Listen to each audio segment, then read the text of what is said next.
ಎಲ್ರಿಗೂ ನಮಸ್ಕಾರ. ನನ್ನ ಹೆಸರು ಮಂಜುನಾಥ್ ಅಂತ. ನಾನು ಭಟ್ಕಳ ಗ್ರಾಮೀಣ ಪೊಲೀಸ್ ಠಾಣೆ ಇನ್ಸ್ಪೆಕ್ಟರ್. ತಮಗೆಲ್ಲ ಪರಿಚಯ ಇದೆ. ಈ ದಿನ ನಾವು ಇಲ್ಲಿ ಏನು ಮಾಡ್ತಿದ್ದೀವಿ ಅಂತಂದರೆ ಹೆಲ್ಮೆಟ್ ಜಾಗೃತಿ ಕಾರ್ಯಕ್ರಮವನ್ನು ಆಯೋಜನೆ ಮಾಡಿದೆವು.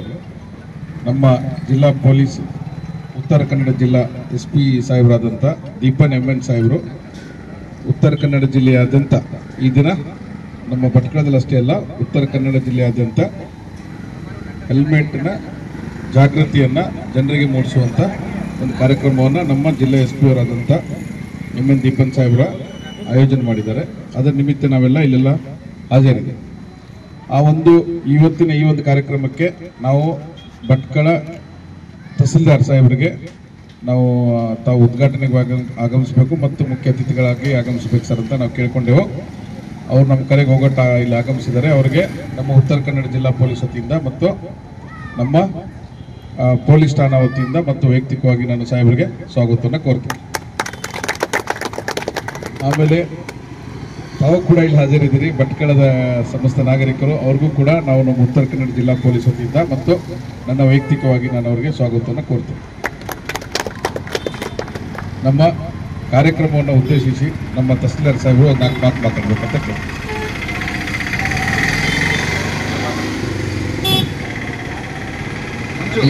ಎಲ್ರಿಗೂ ನಮಸ್ಕಾರ. ಭಟ್ಕಳ ಗ್ರಾಮೀಣ ಪೊಲೀಸ್ ಠಾಣೆ ವತಿಯಿಂದ ಹೆಲ್ಮೆಟ್ ಜಾಗೃತಿ ಅಭಿಯಾನವನ್ನು ಹಮ್ಮಿಕೊಳ್ತಾ ಇದ್ದಾರೆ. ಇದೊಂದು ತುಂಬ ಒಳ್ಳೆಯ ಕಾರ್ಯಕ್ರಮ. SP ಸರ್ ಅವರು ಇವತ್ತು ಜಿಲ್ಲೆಯಾದ್ಯಂತ ಇದನ್ನು ಹೆಲ್ಮೆಟ್ ಜಾಗೃತಿ ಅಭಿಯಾನ ಹಮ್ಮಿಕೊಳ್ಬೇಕು ಅಂತ ಹೇಳಿದ್ದಾರೆ.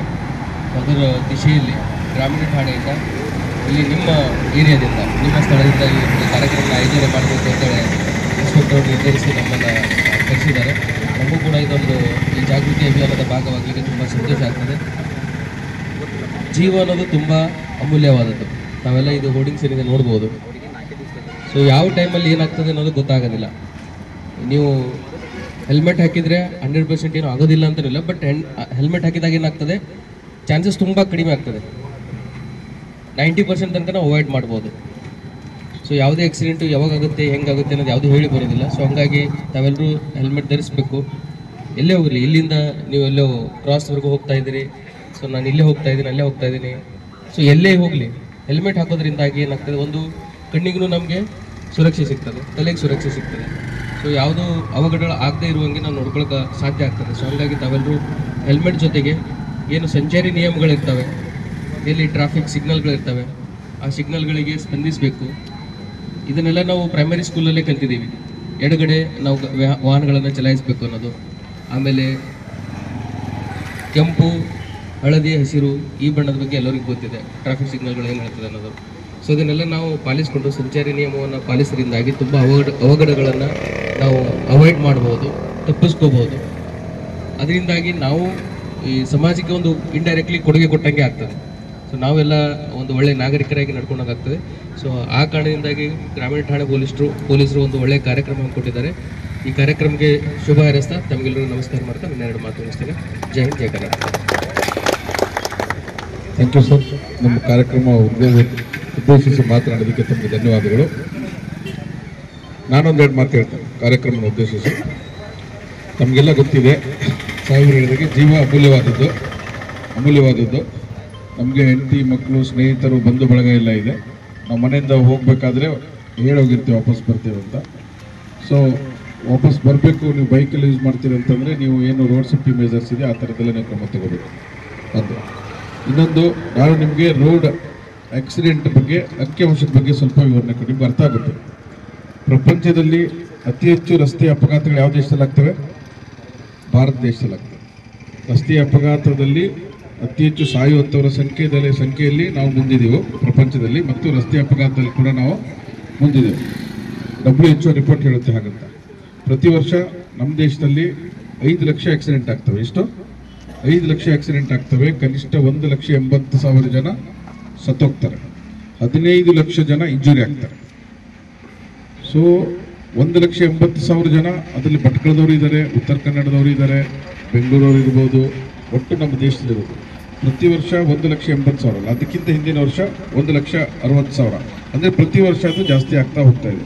ಸೊ ಅದಕ್ಕೆ ನೀವು ಏನು ಮಾಡಬೇಕು, ಸೇಫ್ಟಿ ಮೆಜರ್ಸನ್ನು ಫಾಲೋ ಮಾಡಬೇಕು, ಸರಿನಾ? ಆಮೇಲೆ ನೋಡಿ ನಿಮ್ಮ ಹತ್ರ ಒಂದು ಮೊಬೈಲ್ ಇದೆ, ಕರೆಕ್ಟ್ ಅಲ್ವಾ? ಮೊಬೈಲ್ ಇದೆ ತಾನೆ? ಮೊಬೈಲ್ ಇದೆಯಲ್ವಾ?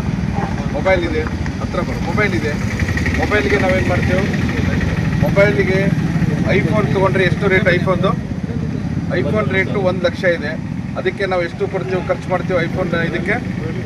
ಪೌಚ್ಗೆ, ಐಫೋನ್ ಪೌಚ್ಗೆ ಕನಿಷ್ಠ 4 ರಿಂದ 5 ಸಾವಿರ ಇದೆ. ಹಾಕ್ಸ್ಕೊತೇವೆ ಇಲ್ವಾ?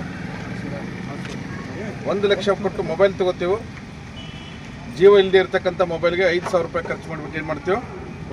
ಕವರ್ ಹಾಕಿಸ್ತೀವಿ, ಹೌದಲ್ವಾ? ಇಲ್ಲೂ ಕೂಡ ಹಾಗೆ 3 ಲಕ್ಷ ಕೊಟ್ಟು ಜೀವ ಇಲ್ಲದೆ ಇರೋ ಬೈಕ್ ತೊಗೋತೀವಿ, ಜೀವ ಇರ್ತಕ್ಕಂಥ ಮನುಷ್ಯನ ತಲೆಗೆ ಎಷ್ಟು ರೂಪಾಯಿ ಹೆಲ್ಮೆಟ್ ತೊಗೋತೀವಿ? 100 ರೂಪಾಯಿ, 200 ರೂಪಾಯಿ, 500 ರೂಪಾಯಿ. ಅರ್ಧ ತಲೆ ಕವರ್ ಮಾಡಿ ಬುಟ್ಟಿ ಥರ ಇಟ್ಕೊಂಡು, ಅಡಿಕೆ ಬುಟ್ಟಿ ಇಟ್ಕೊಂಡು ಹೋಗ್ತಾ ಇರ್ತೀವಿ, ಕರೆಕ್ಟ್ ಅಲ್ವಾ? ಸೊ ನೀವು ಅರ್ಥ ಮಾಡ್ಕೋಬೇಕು, ಮೊಬೈಲಿಗೆ ಜಾಸ್ತಿ ಬೆಲೆ ಇದೆ, ನಿಮಗೆ ಜಾಸ್ತಿ ಬೆಲೆ ಇದೆ, ನಮಗೆ ಜಾಸ್ತಿ. ಸೊ ದಯವಿಟ್ಟು ನೀವೇನು ಮಾಡಬೇಕು, ಮೊಬೈಲಿಗೆ ಹಾಕೋ ದುಡ್ಡನ್ನು ಏನು ಮಾಡಬೇಕು, ಒಂದು 1,000 2,000 ಕೊಟ್ಟು ನಿಮ್ಗೆ ಒಳ್ಳೆ ಹೆಲ್ಮೆಟ್ ಬರುತ್ತೆ, ಹೆಲ್ಮೆಟನ್ನು ಹಾಕಿ, ಹೆಲ್ಮೆಟ್ನ ಒಳ್ಳೆ ಹೆಲ್ಮೆಟ್ ಇಟ್ಕೊಳ್ಳಿ. ಆಮೇಲೆ ಹೆಲ್ಮೆಟ್ ಹೇಗಿರಬೇಕು? ಹೆಲ್ಮೆಟ್ ISI ಮುದ್ರಿರುವಂತಿರಬೇಕು, ಕನಿಷ್ಠ 25 ಸೆಂಟಿಮೀಟರ್ ತಿಕ್ ತಿಕ್ಕಿರ್ಬೇಕಂತ ಹೇಳ್ತಾರೆ. 1.5 kg ಭಾರ ಇರಬೇಕಂತೆ. ನಿಮ್ಮ ಹೆಲ್ಮೆಟ್ ಎಷ್ಟಿದ್ದಾವೆ? ಹೌದಲ್ವಾ? ಸೊ ನೀವು ಆ ಥರ ಹೆಲ್ಮೆಟನ್ನು ಯೂಸ್ ಮಾಡಬೇಕು. ಆಮೇಲೆ 4 ವರ್ಷಕ್ಕಿಂತ ಹೆಚ್ಚಿನ ವಯಸ್ಸಿನ ಮಕ್ಕಳನ್ನ ನೀವು ಯಾವುದೇ ವ್ಯಕ್ತಿ ಕರ್ಕೊಂಡು ಹೊಂಟ್ರೆ ಏನು ಮಾಡಬೇಕು? ಹೆಲ್ಮೆಟನ್ನು ಹಾಕಬೇಕು, ಸರಿನಾ? ಹೆಲ್ಮೆಟನ್ನು 4 ವರ್ಷಕ್ಕಿಂತ ಹೆಚ್ಚಿಗೆ ವಯಸ್ಸು ಮೇಲ್ಪಟ್ಟ ವ್ಯಕ್ತಿಗಳಿಗೆ ಕರ್ಕೊಂಡು ಹೊಂಟ್ರೆ ಹೆಲ್ಮೆಟನ್ನು ನೀವು ಹಾಕಬೇಕು. ಮತ್ತು ನಮ್ಮ ಕರ್ನಾಟಕ ರಾಜ್ಯದಲ್ಲಿ ಪ್ರತಿ ವರ್ಷ 40,000 ಆಕ್ಸಿಡೆಂಟ್ ಆಗ್ತವೆ. ಎಷ್ಟು? 40,000. 11,000 ಜನ ಸಾಯ್ತಾರೆ. ನೋಡಿ, ನಮ್ಮ ದೇಶದಲ್ಲಿ ಎಷ್ಟು ಜನ ಸಾಯ್ತಾರೆ? 1,80,000 ಜನ ಸಾಯ್ತಾರೆ. ಕರ್ನಾಟಕದಲ್ಲಿ 11,000 ಜನ ಸಾಯ್ತಾರೆ. ಭಟ್ಕಳದಲ್ಲಿ ಪ್ರತಿ ವರ್ಷ 8 ಜನ ಸಾಯ್ತಾರೆ. ಎಷ್ಟು? ನಾನು ಉತ್ತರ ಕನ್ನಡದ ಬೇಡ, ಭಟ್ಕಳದಲ್ಲಿ ಪ್ರತಿ ವರ್ಷ 8 ಜನ ಸತ್ತೇ ಇದ್ದಾರೆ. ನಾವು ನೋಡಿದ್ವಿ, ಇವಾಗ ಕೂತ್ಕೊಂಡು ರಿಪೋರ್ಟ್ ನೋಡ್ತಾ ಇದ್ದೆ. 2022, 23, 24, 25 ಎಷ್ಟು ಜನ ಸತ್ತಾರಂತ. ಪ್ರತಿ ವರ್ಷ 8, 9, 8 ಹೀಗೆ ಸತ್ತಿದ್ದಾರೆ. ಅಂದರೆ ಅವ್ರು ಪ್ರತಿ ವರ್ಷ ಸಾಯಬೇಕು. ಅವ್ರು ಯಾಕೆ ಸಾಯ್ತಾರೋ? ಹೆಲ್ಮೆಟ್ ಇಲ್ಲ ಅವ್ರಿಗೆ. ಆಮೇಲೆ ಇನ್ನೊಂದು ವಿಚಾರ ಗೊತ್ತಿರಲಿ ನಿಮಗೆ, ಅತಿ ಹೆಚ್ಚು ರೋಡ್ ಆಕ್ಸಿಡೆಂಟಲ್ಲಿ ಏನಿದಾವಲ್ಲ, 45%, 100% ಇದ್ದರೆ 45% ಜನ ಬೈಕಲ್ಲೇ ಸಾಯ್ತಾರೆ. ಅರ್ಥ ಆಯ್ತಾ? 45% ಆಫ್ ದ ಟೋಟಲ್ ಆಕ್ಸಿಡೆಂಟ್ ಬೈಕಿಂದ ಉಂಟಾಗುತ್ತೆ. ಆಮೇಲೆ 1,80,000 ಜನ ಇದ್ದಾರಲ್ವಾ, ಸತ್ತೋಗೋದು ರೋಡ್ ಆಕ್ಸಿಡೆಂಟ್ ಸಾಯೋರ ಸಂಖ್ಯೆ ಎಷ್ಟು? 1,80,000. ಅದರಲ್ಲಿ 80,000 ಬರೀ ಬೈಕ್ ಆಕ್ಸಿಡೆಂಟಲ್ಲೇ ಸಾಯ್ತಾರೆ, ಸರಿನಾ? ಸೊ ದಯವಿಟ್ಟು ಅದಕ್ಕೆ ನೀವೆಲ್ಲ ಏನು ಮಾಡಬೇಕು? ಒಳ್ಳೆಯ ರೀತಿ ಹೆಲ್ಮೆಟನ್ನು ಧರಿಸ್ತೀರಿ ಅಂತ ನಾವು ಭಾವಿಸ್ಕೋತೀವಿ, ಆಯಿತಾ? ಇದು ಬರೀ ಇವತ್ತಿನ ಫೋಟೋಗೆ ಸೀಮಿತ ಆಗಬಾರ್ದು. ಆಮೇಲೆ ಇದೇನು ಇದ್ರ ಉದ್ದೇಶ, ನೀವೆಲ್ಲ ಹೆಲ್ಮೆಟ್ ಹಾಕ್ತೀರಿ ಅಂತ ಭಾವಿಸ್ಕೋತೇನೆ, ಸರಿನಾ? ಇನ್ನೊಂದು ಪಾಯಿಂಟ್ ಇದೆ. ಈಗ ನಾವು ನಾಳೆಯಿಂದ ಹೆಲ್ಮೆಟ್ ಹಾಕಕ್ಕೆ ಹೋದ್ರೆ ನೀವೇನು ಮಾಡ್ತೀರಿ? ಏನಂತ ಕೇಳ್ತೀರಿ ಪ್ರಶ್ನೆ? ಹೆಲ್ಮೆಟ್ ಯಾವಾಗ ಬಂತು ಅನ್ನೋ ಥರ ಪ್ರಶ್ನೆ ಮಾಡ್ತೀರಿ. ಸರ್ ಏನು ಸರ್ ನೀವು ಕಾರ್ಯಕ್ರಮ ಮಾಡಿಲ್ಲ, ಏನು ಮಾಡಿಲ್ಲ, ಹಾಗೆ ಹೀಗೆ ಅಂತ ನಿಮ್ಮೊಂದಷ್ಟು ಪ್ರಶ್ನೆಗಳು. ಹೌದಿಲ್ಲ? ಭಾರತೀಯ ಮೋಟಾರ್ ವಾಹನ ಕಾಯ್ದೆ ಜಾರಿಗೆ ಬಂದಿದ್ದು 1914ರಲ್ಲಿ. 100 ವರ್ಷ ಕಳೆದೋಗಿದೆ. ನಾವು ಎಷ್ಟು? 100 ವರ್ಷ ಕಳೆದೋಗಿದ್ದೆವು. ಇನ್ನೂ ನಾವು ಹೆಲ್ಮೆಟ್ ಜಾಗೃತಿನ ಮೂಡಿಸ್ತಿದ್ದೆವು. ಕಾನೂನು ಬಂದು ಎಷ್ಟು ವರ್ಷ ಆಯಿತು? 100 ವರ್ಷ ಕಳೆದೋಗಿದೆ. ಬಟ್ ನಾವು ಇನ್ನೂ ಎಲ್ಲಿದ್ದೆವು? ಕಾನೂನನ್ನು ನಾವು ಅವೇರ್ನೆಸ್ಸೇ ಮಾಡ್ತಿದ್ದೆವು, ಜಾಗೃತಿನೇ ಮಾಡಿಸ್ತಿದ್ದೆವು. ದಯವಿಟ್ಟು ನೀವೆಲ್ಲ ಅದಕ್ಕೆ ಅವಕಾಶ ಕೊಡದೆ ದಯವಿಟ್ಟು ಒಂದು ಹೆಲ್ಮೆಟನ್ನು ಹಾಕ್ತಿರಂತ ಭಾವಿಸ್ತಾ, ತಮಗೆಲ್ಲರಿಗೂ ಈ ಕಾರ್ಯಕ್ರಮಕ್ಕೆ ನಾವು ಸೇರ್ಕೊಂಡಿದ್ದ ಸಂಖ್ಯೆಯಲ್ಲಿ ನಾವು ನಮ್ಮ ಪೊಲೀಸ್ ಸ್ಟೇಷನ್ ವತಿಯಿಂದ ಧನ್ಯವಾದಗಳನ್ನ ಹೇಳ್ತೇವೆ. Thank you.